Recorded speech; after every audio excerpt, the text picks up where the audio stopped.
Alright, all you glorious gamers out there, welcome to the PlayersToo Podcast, the video game podcast for gamers like you, by gamers like you. You can find PlayersToo on all the social media, that's Facebook, Twitter, YouTube, Instagram, the lot. You can also find our written content over at PlayersToo.com, that's PLAYERSTOO.com. And if you could take 5 seconds to give us 5 stars over on Apple Podcasts or wherever you get your podcasts, that really, really, really helps us out. It does a huge amount for the exposure of the show. And while you're over there, if you could leave us a little review as well, again, that just helps us out even more. And of course, you would be an absolute legend to us. All right, and on with the show. My name is Mark Henderson. With me, as always, Mr. Lewis Camley. How's it going, Lewis? Going very well, Mark. Good to see you as ever. Good to be back. How's things? Good to be back indeed. They are going much better this week because we can record an episode, Lewis, and we are not suffering from horrendous technical issues that materialised out of nowhere and then went away just as strangely. Unbelievable, ladies and gentlemen. I do not want to go into the fact that we missed an episode last week because I was insanely frustrated about it and I'm still angry about it now, frankly. So what we are going to do is blow right past that. We do apologise for missing an episode as ever. I think we've had a rotten run of luck here, Liz, quite frankly. It is absolutely outrageous, but I can assure you that for technical reasons we could not record last week. I had all the notes written out and everything. The episode was ready to go. Me and Lewis were on the call, and then it just didn't happen, and I can only apologise for that. But that's plenty of that, Lewis. Video games, what have you been playing this week? Well, Mark, this week, and I guess last week as well, when we weren't able to record, I have been finishing my Bloodborne playthrough at long last. Yes. And I did make sure to tweet out just after I did that to say a sort of a thanks and an apology to our listeners for how long that has been going on. They seem to quite like the fact that they finished it though, man. You were getting lots of likes. Yeah, no, thanks for your support, everyone. Yeah, I made it through. I basically just powered through the DLC over the last couple of weeks. I actually surprised myself at the point that I finished it because I still had the final 3 bosses to go, and I thought that was going to take me quite a long time, and I ended up, after one evening, entertaining the Orphan of Kos, which went really badly. I came back to the next day and just rattled through the 3 of them really quickly and finished off the game. So just utterly fantastic. I mean, I've said all the superlatives over the weeks that I've been playing this. It is an astonishing game. I think it is a masterpiece, or very close to being a masterpiece, from so many directions. That's the gameplay loop, the combat feel, the lore, the world building, the level design, the enemy design, the sound design, which is something that I don't often even notice in games very pertinently, but the sound design in Bloodborne I think is just utterly unreal and really adds to everything that the game is doing. It's got a bit of everything, and it's definitely not going to be a game that is for everyone, and it's that ramping up of difficulty right at the start is a challenge. There's no two ways about it. If you encounter that and you don't like it, you might bounce off it. That's certainly what I did several times. It's kind of what you did originally when you played it years ago, just after release. Oh yeah, definitely. But my God, when you push through that and when you click into the rhythm of it, and when you realise it's actually not that difficult a game, it's built in, like that losing is built in, and you just have to get used to that. And even then, you reach a certain point, and if you level up properly and if you think about what you're doing and what you're trying to achieve, you can kind of make most of the boss encounters not overly difficult. It's often just about learning patterns and getting a bit lucky and moving in the right ways. So I loved it. I loved so much about it. I could talk endlessly, as we've done now for 2 years, basically, between your playthrough and my playthrough, about how good this game is and all the various things that it has going for it. I would just highly, highly recommend everyone at least give it a shot. You might bounce off it, but you might also fall in love. Yeah, I mean, we've definitely spoken about Bloodborne, potentially more than any other game on this podcast, I would say. There, yeah. Definitely recently, yeah. I mean, it is sensational. It's definitely one of my favourite games of all time now, to be honest. I'm very glad that you managed to push through and get to the point where you are familiar enough with the game, you're familiar enough with the mechanics, that it's not a slog to go to. Do you know what I mean? You want to be there, you want to be fighting these bosses, you want to be defeating them, you know. Doing the DLC as well, major thumbs up for that, man. Yeah, I've got to say, so good. The Kos fight is fantastic. It's genuinely one of my favourite boss fights in any video game, I would say. A sensational boss fight, very difficult as well, so very well done for doing that. I'm proud of you, man. I'm very happy you got through this, and I'm glad that you liked it. I'm so fucking happy you liked it. Yeah, me too. I'm just glad to be able to move on to some other games now, and speaking of which, I gather you've been playing a couple that might be next on my list. Well, yeah, I suppose I have, yeah. I'm continuing my playthrough of Deathloop, but over the last couple of weeks I've actually stepped back from it, and the reason for that was that I have bought Metroid Dread and I just wanted to play it, basically because, as the title of this episode I'm sure gives away, we are going to be doing our Game of the Year predictions very, very shortly indeed, and I wanted to play that game specifically going into that conversation. Lewis, it's absolutely fucking fantastic. Good stuff. It is an absolute masterclass in level design. It is incredibly good. I love Metroidvanias, and this was one half of the games that started it all, right? You know, and it just plays to its strengths so hard. It's been a total joy to play. When we were talking about Deathloop, I did say that I thought I was missing a wee bit of magic. Like, it's a very good game. I'm not in any way saying that it's bad. To be honest, I'm enjoying playing it, but it's just missing a wee bit of a spark for me, you know. And this was just after it had been nominated for the most awards at the Game Awards as well. So maybe I was going in with inflated expectations of the game. And again, I'm not saying that it's bad, and I'm certainly not saying that it doesn't deserve those nominations, but I don't know, for me it was just lacking a wee bit of a spark. And the analogy that I used, I suppose, was at the end of the night I was quite happy to put it down and go to bed, whereas the first night I was playing Metroid Dread I accidentally stayed up until 3:30 in the morning. That's the sort of difference here, you know. I'd literally just looked at my phone at one point and went, shit, I need to be up for work not that long from now. It was so good. It was so fun to play. Like, whatever it is about Metroidvania type games, it just really resonates with me, and this is just executed so well. The Emmys in it as well, which are those sort of creepy robots that follow you about. Oh man, they are something else. They are quite intense sometimes. Really, really fun, really interesting thing that they've added to the game to make it a wee bit different, you know, just so that it doesn't feel like all the rest of them or whatever, just adding that new element, which I really, really enjoyed. I have to say that aiming sometimes can be quite difficult depending on certain situations, and shooting the Emmys and how you end up killing them, it's a sort of two-part process, can be a bit sort of bullshit, to be honest. But overall it is very, very good, very fantastic game. I'm really, really enjoying it. I've actually played so much of it over the past 2 weeks, Lewis, that I've only got the final boss to beat, and to be honest, the only reason I haven't beaten that boss is because I lacked the correct number of rockets to reasonably be able to do it, to be honest. So I've went back, grinded a little bit, and I'm literally at the point to walk into the boss fight, and I fully anticipate that I'll be able to do that maybe in 5 or 6 attempts.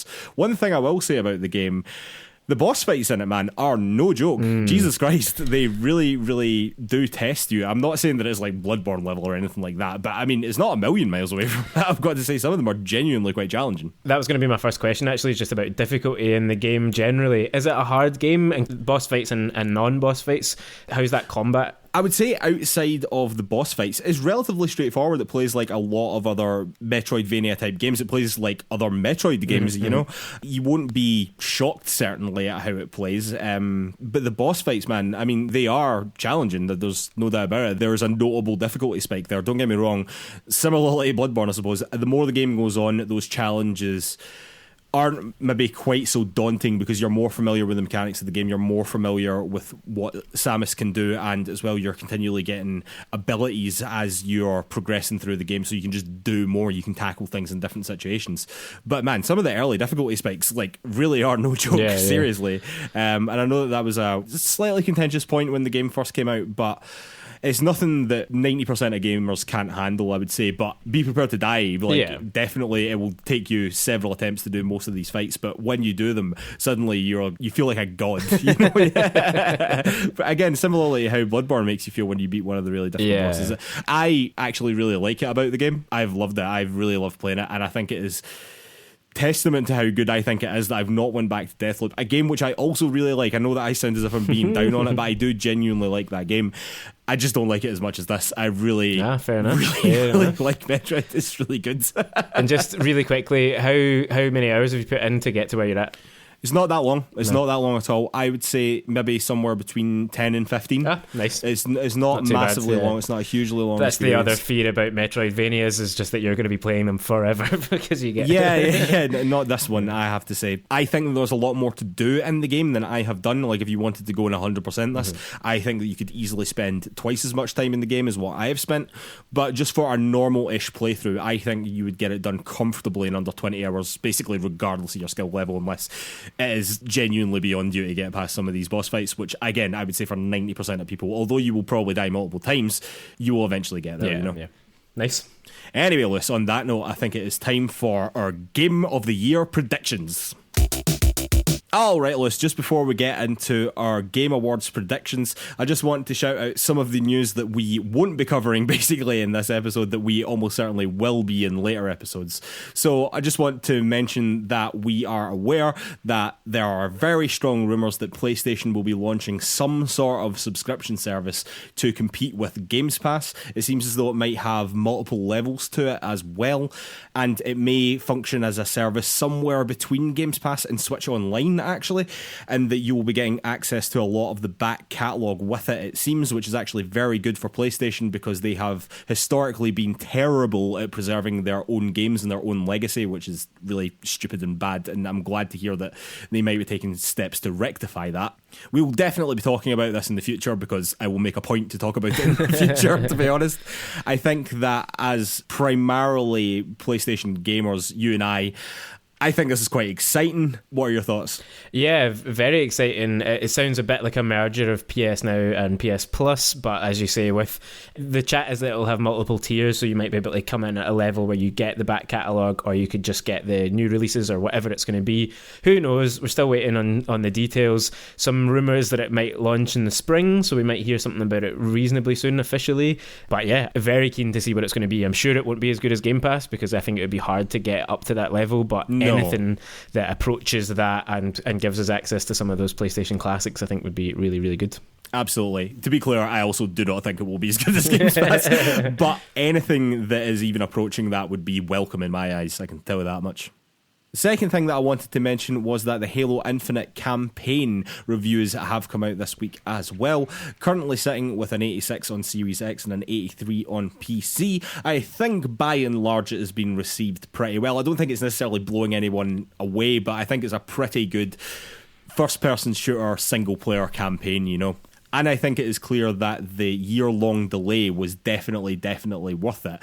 So please take note, other publishers. It is much better to make a game that is good in the first place, even if it requires a substantial delay, than to release something that is broken and then attempt to repair it retrospectively. Looking at you, EA, Take-Two and CDPR specifically. I know that there are still things to work out as well on the multiplayer front around the Battle Pass. I understand that 343 have implemented some changes, although I don't think that they go far enough for a lot of people. But by and large, I do think that the launch of Halo Infinite, both the multiplayer and the campaign, has been a success for Xbox. And I'm very happy for them because when we first saw that gameplay, the infamous Craig trailer and all the memes that came out of that, I thought that we could have been staring down the barrel of a Cyberpunk 2077 situation. But they seem to have pulled it off, which is great. Yeah, absolutely. Good for Halo fans, good for Xbox to have the series kind of back on top and to, like you say, surpass some of our, reasonably low expectations in the gaming community over the past year. Like you say, great that the delay panned out and was the right decision. It's been shown to be the right decision. It's not something that I'm ever going to play, really. I don't know if you will, but a first-person shooter campaign that reviews as well as it does, never mind the multiplayer stuff, is, I think, a really good thing to see, just as someone who likes narratives in video games and campaign modes in shooting games particularly. Yeah, fair enough. I mean, a lot of people like that as well, List, you know what I mean, which is why it's so important to nail both sides of it. Yes, you've got your multiplayer there for longevity and for playing with your friends, but a solid campaign is always something that you should be able to fall back on. Third thing we just wanted to mention as well, Solar Ash has come out this week as well, this being the indie game from the creators of Hyper Light Drifter. It is currently sitting with an 80 on PS5 and a 77 on PC.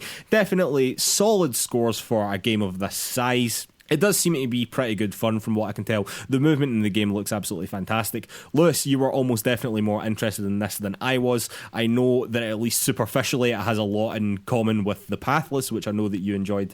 Do you think this is something that you'll play relatively soon? Oh, good question. I don't know about relatively soon necessarily, because I do feel like I've got a huge backlog to get through from this year, which I'm sure we'll touch on in just a few moments. But I think it still looks really good. The reviews seem to be basically that it is quite like The Pathless, maybe isn't quite as interesting as The Pathless is in certain senses. And yeah, it's a wee bit disappointing that something with the cult status of Hyper Light Drifter hasn't been followed up with something similarly as strong. But I think it looks really good, and it sounds basically like if you were ever interested or ever intrigued by the gameplay videos that we'd already seen, then it will be worth a bash, essentially. Yeah, I'd definitely go along with that, definitely. And the final thing that I just wanted to mention, Lewis, was that this is the first podcast of the month and therefore free games. On PlayStation Plus, you get Godfall, Mortal Shell, and Lego DC Supervillains, which is an okay slate by PlayStation, I would say. They've yet to really smash it out of the park recently. We had a couple of real standouts in the early PS5. We need one of them now, I'm feeling. And on Games Pass this month, you are getting Anvil, Arkvale, Final Fantasy 13-2, Lawnmower Simulator, Rubber Bandits, Stardew Valley, Warhammer 40k Battle Sector, Space Warlord Organ Trade Simulator, which is just a ridiculous name for a game, but I love it, Halo Infinite, when the time comes, One Piece Pirate Warriors 4, Aliens Fireteam Elite, and Among Us. And leaving this month will be Beholder, Dark Pictures Man of Medan, Guacamelee 2, Wilmot's Warehouse, Unto the End, and Yooka-Laylee The Impossible Lair. Alright, Liz, and with all that out of the way, let's get into our Game Awards predictions, starting off with Best Debut Indie Game. So yeah, this is for the best debut game created by a new independent studio. Nominations for this one are Kena, Bridge of Spirits, Sable, The Artful Escape, The Forgotten City, and Valheim. As is customary, Lewis, I will start things in our predictions, and I think for me this one has got to be between The Forgotten City and Kena, Bridge of Spirits. I know that when The Forgotten City came out, it sort of blew up a little bit, but I think that more people will have played Kena, and I think that that game really is quite special for the scale that it is and what it's managed to achieve. So I'm going to go with Kena. I suspect that you're not. Well, yeah, this is a tough category. There's a lot of love out there for The Artful Escape as well, and Valheim. Oh, certainly. Valheim was a huge hit when it first dropped, right back at the start of 2021. To me, though, it probably is between those two as well. I am partly for the competition's sake and partly because it's where my heart lies, even though I've not played it yet, but I'm really excited to. I'm going to pick The Forgotten City for this one. I do think that it probably is the better game or the more interesting game than Kena, but I do not disagree with your logic that Kena is probably the one that more people are going to have played. I just don't know if it's done anything that merits, particular acclaim in this category. So I'm going to go with The Forgotten City. Not sure about that, but I mean, other than visually, for another day. Yeah. All right, Lewis, best multiplayer game. So this is for outstanding online multiplayer gameplay and design, including co-op and massively multiplayer experiences, irrespective of game genre or platform. Nominations for this one are Back 4 Blood, It Takes Two, Knockout City, Monster Hunter Rise, New World, and Valheim. Yes, a mixed category again here. Not a lot of true standouts, I don't think, for a best multiplayer category. No, I would agree, to be honest. I am maybe going to take the L on this one, but go out on a limb slightly and say that I think that Valheim could take this. Oh, interesting. Yeah, I won't go too deep into the details there. I don't think that... Well, I'd wait to see what you're going to pick, actually. Let's hear what you... Well, I'm picking It Takes Two, which is what you were just about to say here. No, because I kind of thought that Back 4 Blood might be the obvious contender, just because it's probably the one with the biggest name recognition out of them all. Monster Hunter Rise kind of came and went a wee bit. I'm not even sure I realised Monster Hunter Rise was a multiplayer game, to be honest. New World had its moment in the sun. Knockout City, people enjoyed it, but... To me, Valheim kind of had a huge moment earlier in the year, and I don't really think it's going to pick too much up elsewhere. So this is the one that I think it could get, but It Takes Two is obviously a solid pick, Mark. Yeah, definitely. My logic here is that I just think it is probably the best game there. That's sort of where I'm coming from, Alright, Liz, after that, best sim/strategy game. Never understood why the two of them were put together. Yeah, this is the best game focused on real-time or turn-based simulation or strategy gameplay, irrespective of platform. Nominations for this one are Age of Empires 4, Evil Genius 2, World Domination, Humankind, Inscription, and for the second year in a row, Microsoft Flight Simulator. Lewis, I'm going to go with Microsoft Flight Simulator again here. I know that its mere nomination is controversial, but my attitude towards choosing my predictions this year is basically I'm just picking what I believe is the best game in each category. I understand that Inscription has really blown up recently. Apparently it's a fantastic game. To be honest with you, I'm very interested in playing it myself. I think you would be hard pressed to convince me that card game is better than what Microsoft Flight Simulator did, because it is a very, very impressive technical showcase, and in terms of a simulation game, I think it's pretty hard to beat. Yeah, this is a bunch of bullshit, quite frankly. Microsoft Flight Simulator not only was nominated for this category last year, but won it last year. And I just I think there's a very real chance it wins it 2 years in a row. Yeah, and for that reason, and because it was the game that stiffed me last year, essentially, I'm going to pick Microsoft Flight Simulator as well. I don't really think it's fair if that wins. As you say, by your logic, it's probably the best game here, the most impressive game overall. So having said all that, Age of Empires will probably win. Alright, listen, best sports/racing game. Unsurprisingly, this is for the best traditional and non-traditional sports and racing game.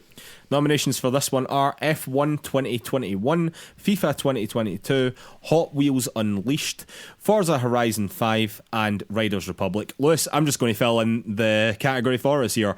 This is a total walk for Forza Horizon 5. I think it must surely be, yeah. I mean, some decent other games there, but Forza, it's nailed it, and so I think it's going to win.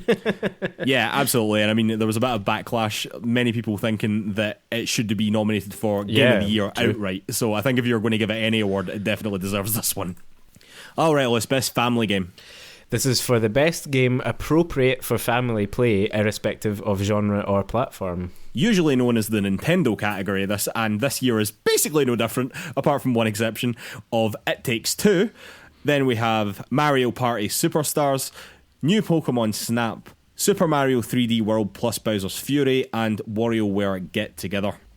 Lewis, for me, I'm going on the same logic that I was using before. I think that It Takes Two is the best game in this category, and therefore I'm going to choose It Takes Two. I do understand that many people will want to go in a different direction here, but for me, that is the best game in this category. Although family is worrying me, but that's what I'm going for. I'm sticking to my guns. I'm actually going to go in the same direction with that same fear that it depends how deeply people think about the category terms, but I think most of the voters are just going to look at this list of games and say that is the best one. There's a couple of older games there. It Takes Two is the standout to me there. It's the most innovative and interesting game, so that's the one. Alright, Lewis, best fighting game. For the best game designed primarily around head-to-head combat, funnily enough. Nominations for this one are Demon Slayer, The Hinokami Chronicles, Guilty Gear Strive, Melty Blood, Nickelodeon All-Star Brawl, and Virtua Fighter 5. I want to give it to Melty Blood for one of the best names of a game on this list. By the way, apparently that's a bit of a dark horse in this category. I didn't know too much about it, but yeah. No, between that and Demon Slayer, I didn't know too much about them. To my mind, Guilty Gear Strive was the biggest fighting game that came out this year. It looks gorgeous. A lot of people were talking about it. It's certainly a fighting game that I've been quite up for trying, and so that's going to be my pick. But yeah, Melty Blood could be the dark horse, definitely. Well, Liz, I'm going in the exact same direction for the exact same reasons, to be honest with you. Guilty Gear Strive was the biggest fighting game that came out this year. It looked fantastic, and I think that it will probably win this quite comfortably, if I'm honest with you. Alright, Liz, best role-playing game now. This is for the best game designed with rich player character customization and progression, including massively multiplayer experiences. Nominations for this one are Cyberpunk 2077, Monster Hunter Rise, Scarlet Nexus, Shin Megami Tensei 5, and Tales of Arise. I have to say here, Lewis, if Microsoft Flight Simulator could be nominated basically for coming out on the consoles this year, why can't Disco Elysium be nominated in this category? I'm just throwing that out there, ladies and gentlemen. Good question. Throwing that out there. Cyberpunk should not win this, frankly, and I think it is between the four JRPGs there. I actually think this is quite open. My heart is telling me Shin Megami Tensei 5, but when Tales of Arise came out, I know that got a huge buzz, and what Persona 5 done for the Persona series in the West, Tales of Arise sort of did for the Tales series, and I'm actually leaning towards Tales of Arise here, so I think I will go with that. Very, very interesting. I have a horrible feeling that Cyberpunk will win this category. Liz, there will be upheaval. I could not imagine. Yeah. For all the kind of reasons we've sort of said for other categories so far, that it is the biggest name recognition there. The voting is heavily weighted towards the West. It is what it is. And actually, when it came out, it reviewed really well among the critics who will largely be voting on this. I cannot bring myself to pick it. I don't think it should win it. I think that the one thing that will hold it back from winning is that people will be like, it can't win, Jesus Christ. So Tales of Arise is the game that I had picked out before this as well, because I don't think that the others had quite the impact that it had. But this is not my category at all, so I could be totally off base with that. But boring as it might be, I'm going to go Tales of Arise as well. You played it safe though, Lewis, I have to say. Yeah. It's not your category, so you picked the same thing as me. Anyway, Lewis, best action adventure game. So this is for the best action/adventure game combining combat with traversal and puzzle solving. Nominations for this one are Guardians of the Galaxy, Metroid Dread, Psychonauts 2, Ratchet & Clank Rift Apart, and Resident Evil Village. Very, very interesting selection again here. I don't know that Resident Evil really belongs in a certain sense, but... absolutely does not, but continue. Yeah. I mean, I've not played, other than Ratchet & Clank, and Resident Evil, I suppose, I haven't played the other three. My gut is saying that this one is the one that Metroid Dread will take, because I don't think it's going to take some of the bigger prizes further up. Psychonauts 2 could be a bit of a dark horse. I'm not sure Ratchet & Clank deserves it, but, you know, we've had this conversation a wee bit already on the show. Yeah, I think I'm going to go Metroid Dread. I might keep that with a very slight open until you finish speaking, though, Mark. Well, Liz, again, I'm going to be quite boring here, and I sort of agree with you as well. I don't think the Metroid Dread will be winning some of the bigger categories here, unfortunately, although for me it probably would, to be honest. But I think considering the people voting on it and the sort of commentary around things right now, I don't think it'll be winning some of the bigger awards, and I think that this might be the one that it takes home. And to be honest with you, in my heart as well, it is the truest action-adventure game there as well. Yeah. So yeah, for me, Metroid Dread. Alright, Lewis, now best action game, not action-adventure game, just action game this time. Yep, totally bizarre. So this is for the best game in the action genre, focused primarily on combat. Nominations for this one are Back 4 Blood, Chivalry 2, Deathloop, Far Cry 6 and Returnal. Now, I think that this is the one that Returnal will win, because it was snubbed from the Game of the Year nominations, basically. I think that the combat in Deathloop doesn't hold a candle, frankly, to the combat in Returnal. Far Cry 6, the combat in that is very combat-focused game, obviously. I don't think that the combat in that is doing anything particularly special. Shout-outs to Chivalry 2 for being there, by the way, because that really had a wee moment as well this year. And Back 4 Blood is basically just a Left 4 Dead clone. Like, I know that it was received well by some people, but unfortunately I think it will probably be snubbed here. I think that this is the one that Returnal wins personally. Yeah, it does feel like that to me as well. It feels like Returnal is the one here. The one thing holding me back from that slightly is that it obviously didn't get enough votes to make the Game of the Year category, whereas obviously Deathloop did.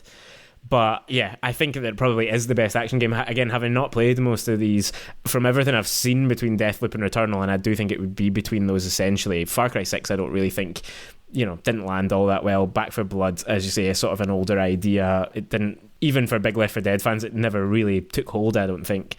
So yeah, I'm going to go Returnal on this one as well, but I think that could be a banana slip and that Deathloop might well be the one to take it. Yeah, fair enough, man, fair enough. I do have to say as well, probably should have said this at the start, Lewis, we aren't actually predicting all the categories here, so all the esports and content creation categories, we're not predicting any of them. That's a whole other part of the industry that frankly we don't know enough about to predict it. We're also not doing most anticipated game, because frankly I think it's dumb. We're not doing best ongoing game or best community support, because again we're just not really in those areas of gaming. We're not doing best mobile game, because although we do play mobile games, and I think we both like mobile games to a certain extent, we don't play enough of them to really intelligently predict that. And similarly with VR/AR games. One that I would like to give a shout out to, though, is the nominees for innovation in accessibility. They are Far Cry 6, Forza Horizon 5, Guardians of the Galaxy, Ratchet & Clank and The Veil. I'm just glad that this award exists. I'm glad that big companies out there are now putting accessibility at the forefront of their game design, which is fantastic to see. We're not going to predict this category either, because frankly we don't use these features and we don't know enough about them to accurately predict that, but it's fantastic to see those categories, and kudos to those developers as well who are nominated there and who are really pushing that forward in games. I do think Forza Horizon 5 wins this for what it's worth because of that sign language thing that they put in, which was just so fantastic. But yeah, we're not actually going to be officially predicting that. Yeah, totally agree, both on the importance of this award and the Forza prediction there, Mark. But yeah, just great to see 5 different developers, 5 different publishers up there. It's really good that this is being supported. Absolutely. All right, Lewis, then. Next up, and much more our speed, best indie game. Yeah, for outstanding creative and technical achievement in a game made outside the traditional publisher system. Nominations for this one are 12 Minutes, Death's Door, Kena Bridge of Spirits, Inscription, and Loop Hero. Another tricky category, and I think for the first time since we've started doing this that I've not played any of these indie nominations yet. Well, I've actually only played one, and again, we'll maybe talk a wee bit at the end of the podcast about why this has been a difficult and complicated year for both of us. But yeah, I think that this is the first time that we've, I don't know, maybe we've let ourselves down a little bit here, Liz, by not playing as many indie games as we maybe should have. Partly, and I think partly they've let themselves down a bit because 12 Minutes was one of my absolute top favourite games that I was looking forward to for this year, and then when it came out there was a huge backlash against it. You know, it didn't review especially well and there was a lot of negativity around it for various reasons that we don't have time to go into here. So to even see that on this list, I was a little bit surprised, and I think a lot of people were. And as I said earlier, like, I'm not certain that Kena is doing anything that is like really groundbreaking except visually. I will give you the visuals are amazing. Loop Hero had a huge moment in the sun, but I don't think it really lasted, and Inscription is kind of the big thing at the moment.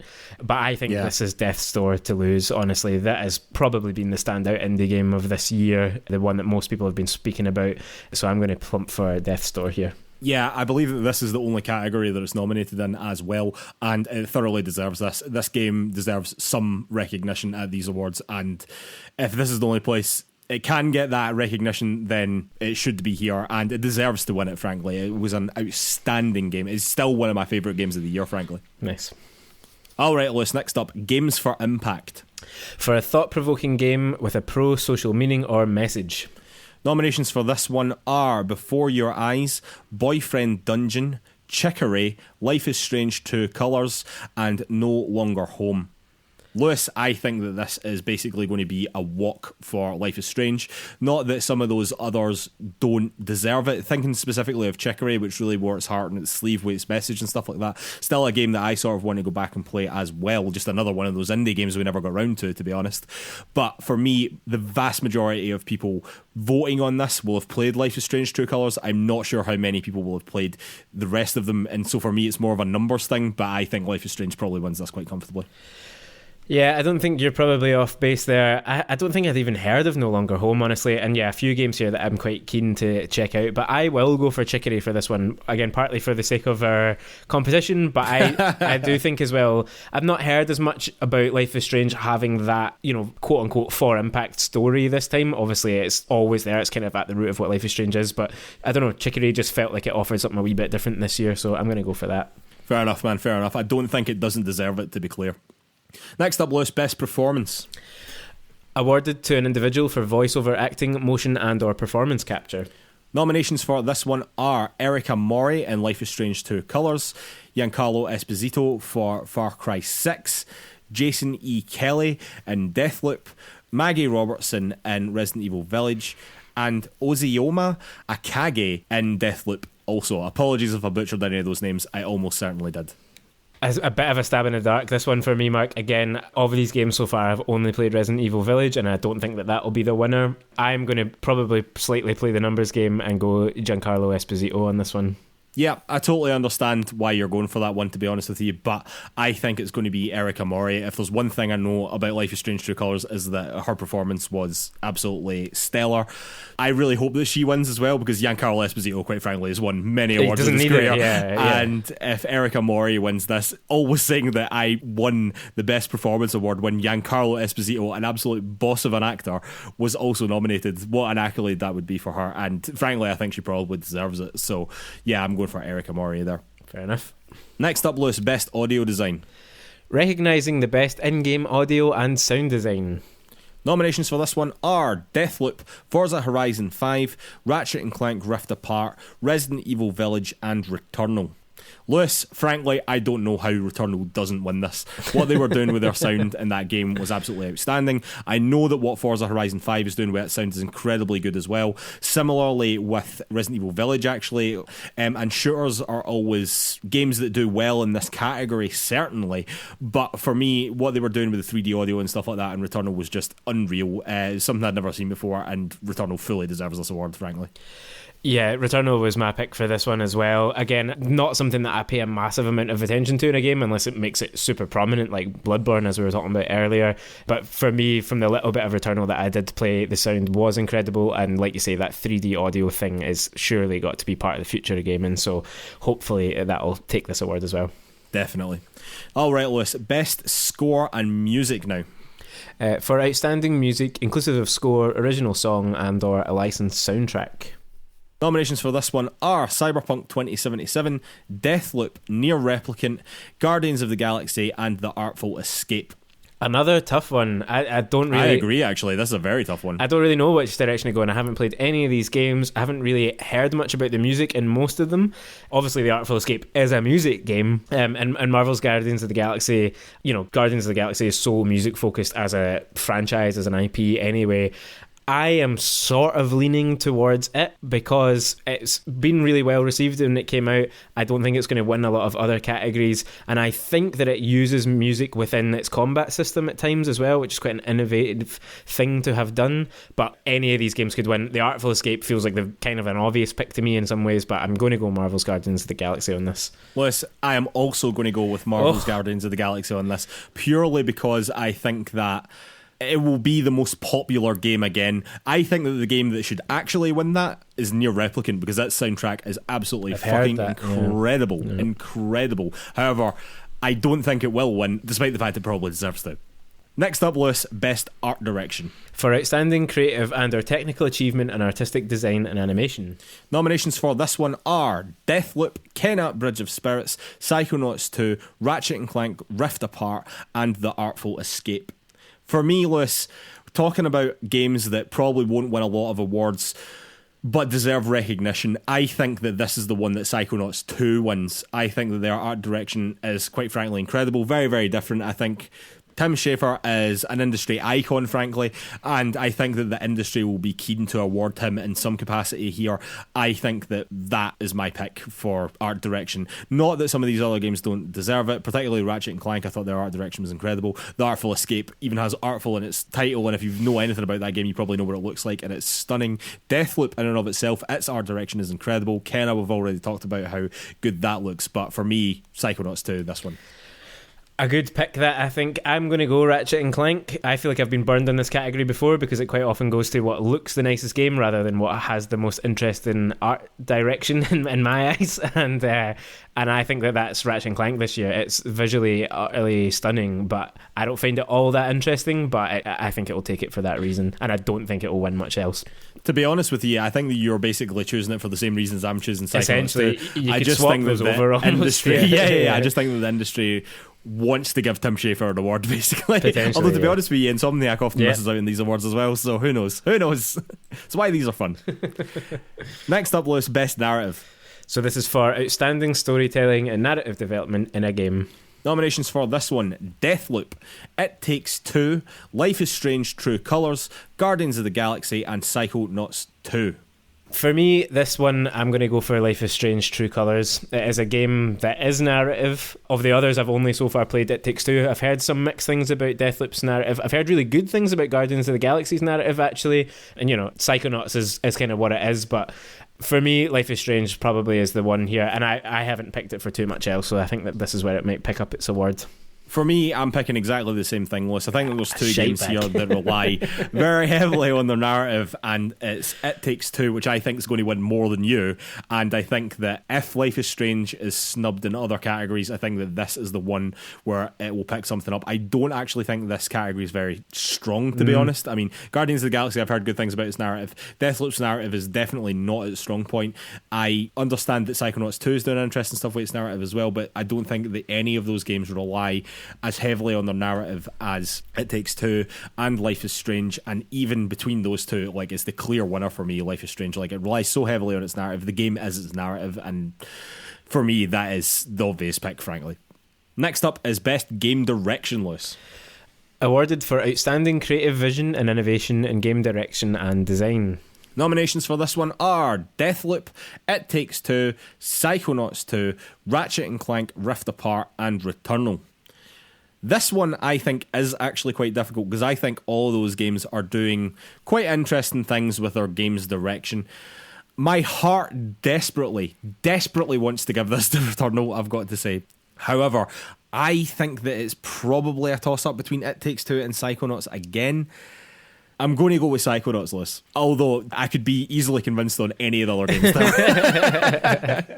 Yeah, I think this is one of the categories that is the tightest to call. Also just because that game direction is such a sort of loose and difficult thing to define anyway.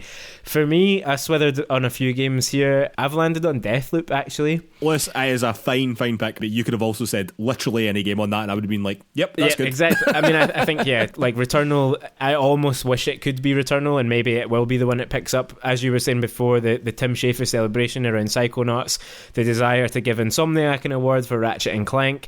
Joseph Fares is maybe actually one of the best known directors here, even though it's a really small studio, and name recognition in this kind of category often goes pretty far. But to me, like the story around Deathloop and Arcane, and it finally being Arcane's big moment, and that they've pulled together this next gen experience that, you know, it's a clockwork murder puzzle. I think it's got a lot going for it, so I'm going in that direction. But my God, well done to all 5 of these games because it's a strong selection there. Very strong selection. Really, really great category. That really great. Probably one of the strongest here, actually, I would argue. And after that, Lewis, the final one, the big one, the daddy, Game of the Year. Recognising a game that delivers the absolute best experience across all creative and technical fields. Nominations for this one are Deathloop, It Takes Two, Metroid Dread, Psychonauts 2, Ratchet & Clank Rift Apart, and Resident Evil Village. Me to pick, is it, Mark? Well. You pick, Lewis. Again, a tough category, and we've talked a lot about a lot of these games. I played 4 of the 6. You've played 5 of the 6, I think. It's only Psychonauts 2. Yeah, you've not just played. Psychonauts 2, which I did actually try and get around to and never had time. To me, I think the winner here is Deathloop. I'm going to go Deathloop on this one. It got the most nominations. It felt like the biggest story of the year, more or less, until kind of Forza and Halo dropped. Big year for Xbox overall. And Bethesda. And yeah. But to me, like, they all have their merits, but Deathloop feels like the one that pulls everything together the most. All of those other ones are maybe just a slight tier down. I don't know. Well, let's find out what you're going to pick first before we delve too deeply. Well, my pick for Game of the Year is definitely Returnal, but I cannot choose that in this category, unfortunately. I am also going to pick Deathloop for this. I think that it's the way that the industry's leaning. Personally, I would have at least Metroid Dread above it. Of the rest of them, I could probably be convinced of Psychonauts 2, to be honest with you, although I've not played that game, so I can't really comment too much. I can also probably be convinced of It Takes Two, to be honest with you, but I think that the industry's leaning towards Deathloop, so mine will also be Deathloop as well, which means that this is a really, really flat end to this section list, unfortunately. But yeah, I think that this actually is one of the most open years the Game Awards has ever had, and certainly the most open since we've been doing this.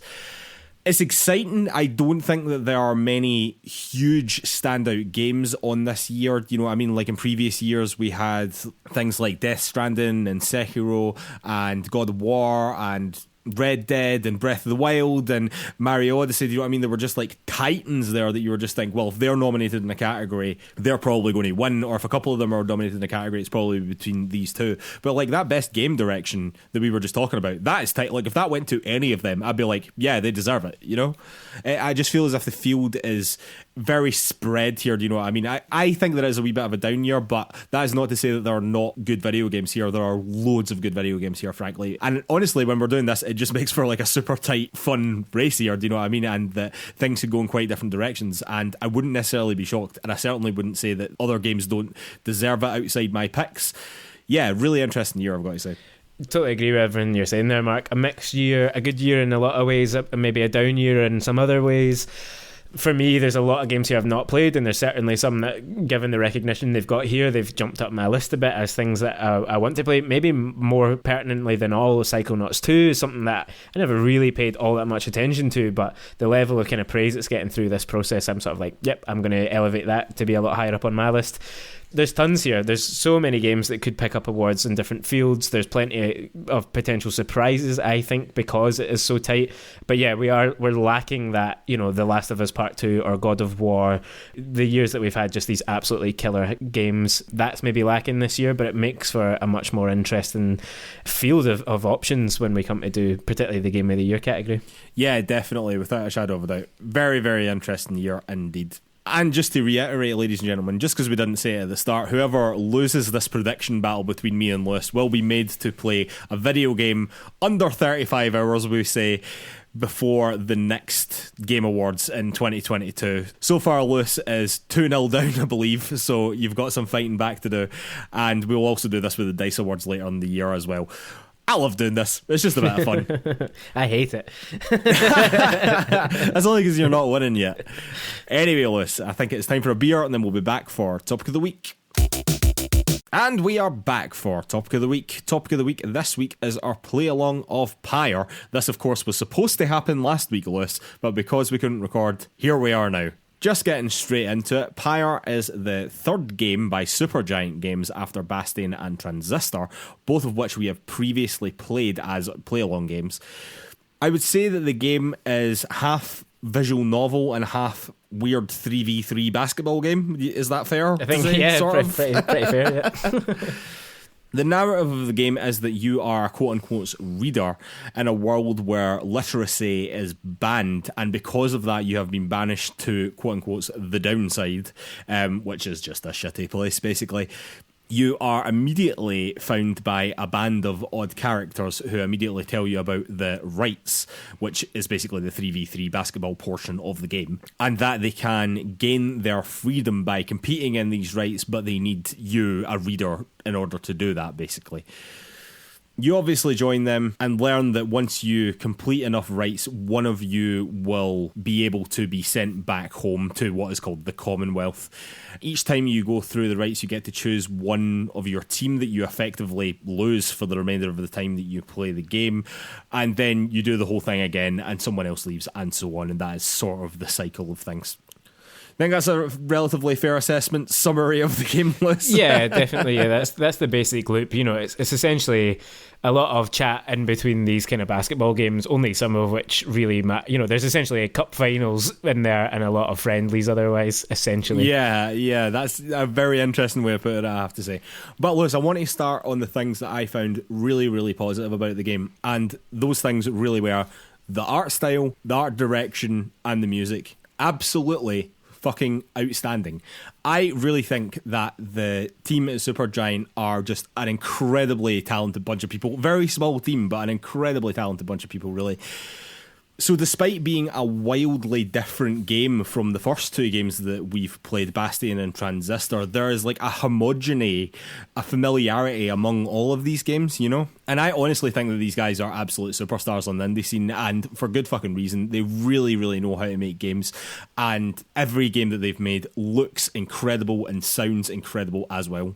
Yeah, absolutely. To yoke together these different types of games essentially together, I think you absolutely need to have created a world and a kind of a landscape and a musicscape and all of that stuff that ties it together and makes you want to be part of it. Because to be honest, I wasn't too certain what I was going into when I started playing this, and when I realised early on how important and how prominent the visual novel aspect of it was, I was a little bit like, I don't know if I'm going to be into this. But the way it looks, I really loved the overworld movement, even though it was pretty limited in reality. You move your kind of wagon around this map, you just pick wherever you want to stop essentially.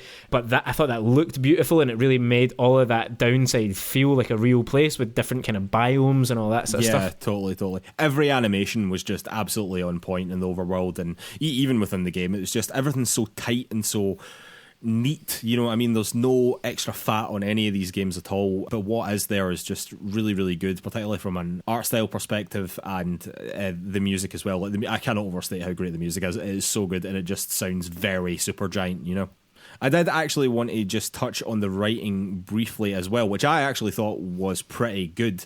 I thought that they did a really good job of building like a compelling world, and that along with the art style, as you were saying, like really brought things together, full of some really interesting and great characters really as well. And Lewis, this is much more your realm than it is mine, I have to say, but I actually thought that like the quality of the prose was exceptional as well, was very, very good indeed, and a cut above what you see in a lot of video games, despite coming from such a small studio, you know? I would agree with that, yeah. The thing to remember here is that there's sort of like 9 characters ultimately that you are kind of working with in your party, maybe more than that, but around that kind of number, 9 or 10, and there's a lot of stuff going on in this game, right? There's a lot of different people, a lot of different factions, a lot of different groups, different people with different ambitions. There's the voice character, the kind of only properly voiced character in the game, who sort of essentially commentates the matches, but becomes a more prominent figure as the game goes on. There's a lot that could go wrong here, or there's definitely so many elements that you could imagine would be left underdeveloped because it is a small team and you want to get your core stuff right, but they absolutely do. They flesh out the universe through some really good writing that you can basically just browse in the book itself within the game. You can just read through the history of the Commonwealth and the rights and the scribes and all these people. I really like that typically visual novel thing as well that you could do, where you would hover over names or words or phrases that would be highlighted in the text as you're going, that would give you a little bit of extra context about maybe a place or a character who gets mentioned. Yeah, so absolutely, if you're not super interested, or if you already feel like you know enough about a character or whatever, you can kind of breeze through it even faster. But if you want that lore dive, you can definitely do that. And I thought the way that they did yoke together all these competing narratives, for want of a better phrase, I suppose, the different groups, the different factions, the different characters, and how they all had their own relationships and their own kind of ambitions, and all of that stuff could have weighed the game down, I think, but you quite quickly got to understand who everyone was, what they were all about, who even of the teams that you play against, who was kind of good and who was definitely bad. And yeah, there's a lot of text within this whole project, but it hung together really well. And I was more, as I say, when I booted it up and saw a visual novel, I was like, and I was way more invested in it by the end than I thought I was going to be. Yeah, and I think it is also testament to the writing as well that you can send these characters away in basically any order, and I would argue that I sent arguably the main guy home first, and the story doesn't suffer from that. And I think that really is testament to the game's design and testament to the writing. I think that they've done exceptionally well, and if you put that in the context of the size of the studio that we're talking about here as well, it really is stellar work. It really properly is. Also, that voice actor Logan Cunningham, who has basically done all of Supergiant's games, he done Bastion, he done Transistor, and I know that he's got a part in Hades as well as being the voice in Pyre.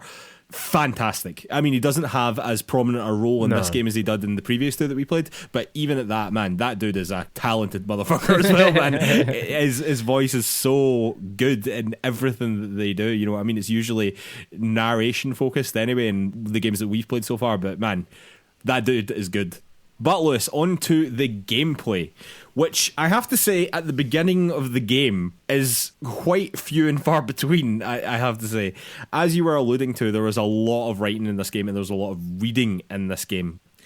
There's a lot of upfront lore. There's quite a lot of dumping on you, like backgrounds of characters and where you are and what is happening sort of thing. It's not necessarily out of context or anything like that. It doesn't feel like an exposition dump because you are new to this land. These are things that would be explained to you. Do you know what I mean? It does feel quite natural. Again, it's amazingly written, and the quality of the prose certainly wasn't the problem for me here. I just think that particularly in terms of like front loading a lot of that, the volume was just too much, and it really, for me, made the first part of the game drag quite a bit, if I'm honest. And I do think that my major issue with the game really was that this was compounded by the fact that when it did come to the gameplay, it wasn't actually very interesting, basically. To be honest with you, like, again, props to the people at Supergiant. Like, I really admire this studio. Like, I genuinely do. because they always provide a ton of different ways to play their games, but that also means in this context introducing a ton of different characters and just a lot up front, you know. But honestly, like, see, in terms of like the actual gameplay, it was by and large like very straightforward. For the majority of the time, I learned very quickly that the fast characters are just the way to go, basically. All it is that you grab this orb and you try and get it into the other person's pyre. It's sort of like American football meets basketball sort of thing. And you can just grab the orb, literally run round the whole team and get into the pyre very straightforwardly.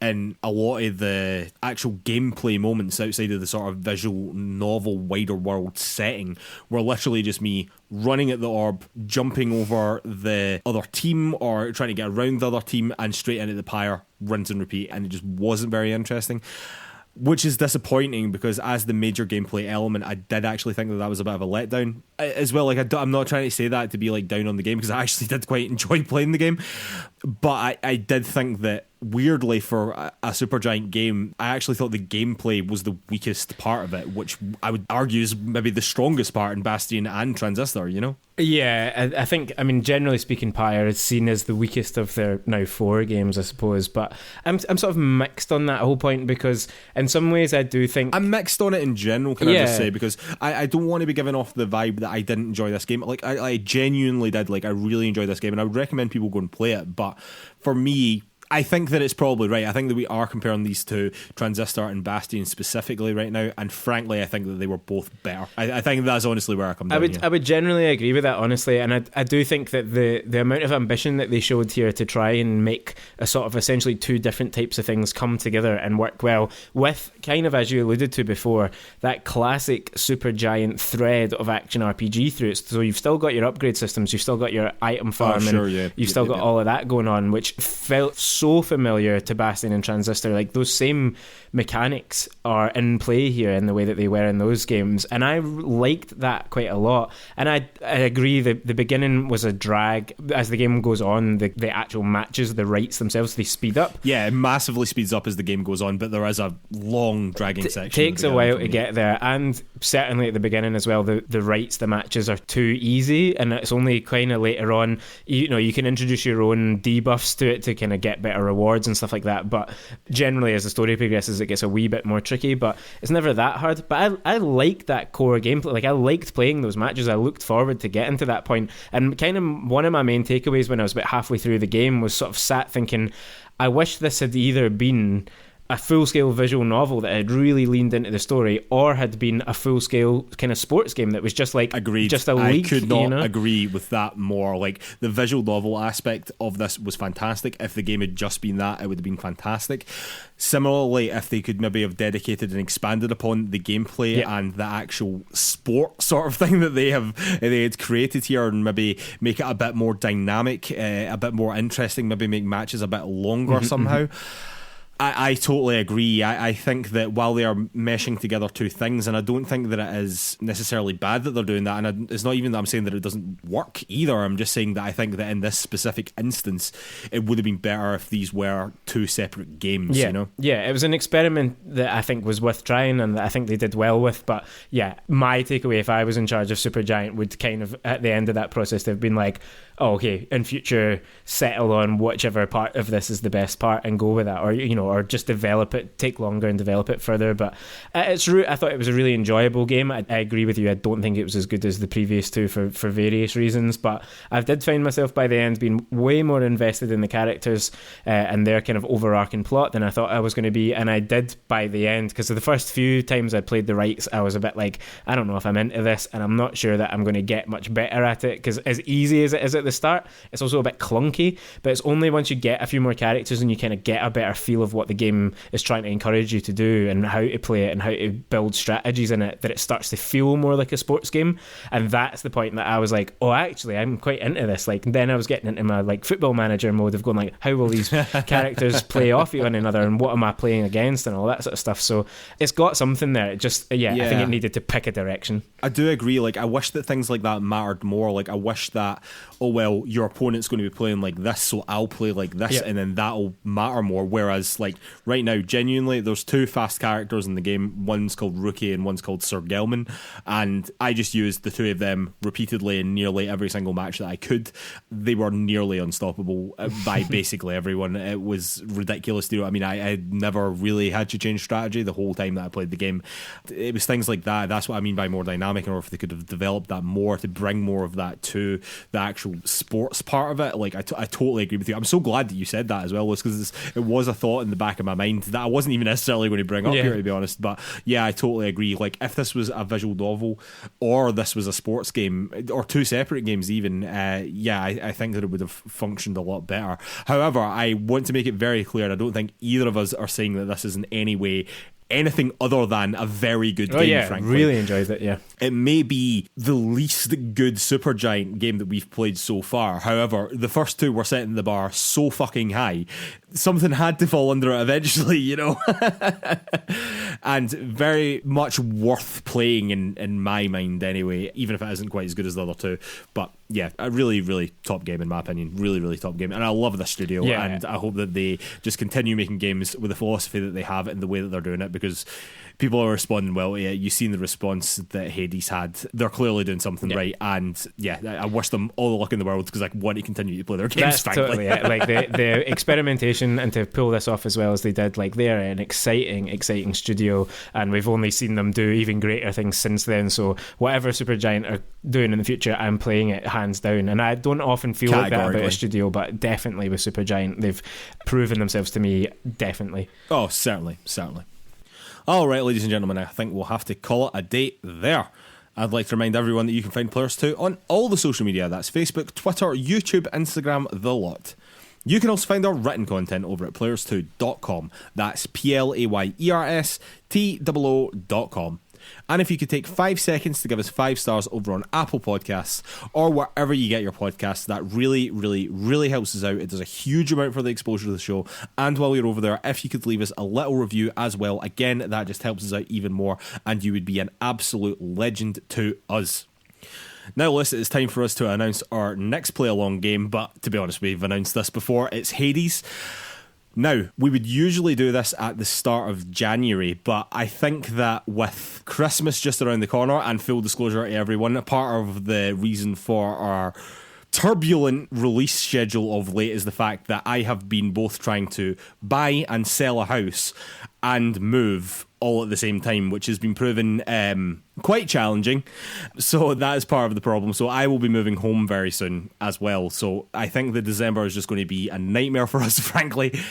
So we'll be doing one more episode, or certainly planning to do one more episode next week, which will be our reaction to the Game Awards. This podcast should come out on the same day as the Game Awards, so you can laugh at how wrong we were as you watch the Game Awards, ladies and gentlemen. And our next podcast will be like our Game Awards special, reacting to all the winners and any announcements that we get, and by all accounts it looks as if we are going to be getting like some big announcements there, which is exciting stuff indeed. So that is our plan for next week, and then we'll be taking some time off over Christmas, and then we'll be back at it in the new year. And for January, our play along game will be Hades, which means we will actually be talking about it in the beginning of February. I hope that makes sense to everyone. Does that make sense, Liz? Yeah, it's a 2-month window for this one. You play it along with us in December and January, and we'll be talking about it at the start of February. It's a bit of a longer game, and it seems like it deserves that kind of treatment as well. It does, and I don't want to be rushed playing this as well. As the game I've been looking forward to playing since it's come out, basically, you know. So I don't want to rush it. I know that you don't want to rush it. I don't think it's a game that deserves to be rushed, and it's a wee bit longer than some of our other games that we've chosen in the past. So it all sort of marries together quite nicely, hopefully. Very much looking forward to playing it. Anyway, ladies and gentlemen, we will see you next week. Thanks.